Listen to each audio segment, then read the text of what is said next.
আসসালামু আলাইকুম। সবাই কেমন আছেন? আলহামদুলিল্লাহ, আশা করি আপনারা সবাই ভালো আছেন। আজকে আমি অভিভাবকদের উদ্দেশ্যে একটি কথা বলতে চাই। আসছে 14 ফেব্রুয়ারি বাংলাদেশে একটি প্রথা চালু আছে। এটাকে আমরা বিশ্ব বেহায়া দিবস নামে জানি। তবে এটাকে ইয়াং জেনারেশন কিছু ছেলেমেয়ে আছে এটাকে এরকম ভালোবাসা দিবস নামে তারা জানে। কিন্তু এই ভালোবাসা দিবসের নামে তারা এরকম কি বিভিন্ন অপকর্ম এবং পাপ কাজে লিপ্ত হয়। আমি আপনাদেরকে অবশ্যই বলবো, এই দিন আপনারা আপনাদের মেয়েদেরকে অবশ্যই সতর্ক সাবধানে রাখবেন। বিশেষ করে অন্য অন্য সময়ও সাবধানে সতর্কতার সহিত রাখবেন। কেননা আপনার সন্তানের দ্বারা কিন্তু আপনার মান সম্মান নষ্ট হতে পারে। এজন্য আপনারা সতর্ক থাকবেন।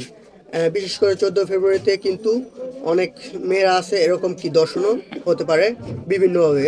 আবার দেখা গেছে বয়ফ্রেন্ড নামক দর্শকের হাতে কিন্তু আপনার সন্তান দর্শন হতে পারে। এই জন্য আপনারা অবশ্যই সচেতন সতর্ক থাকবেন।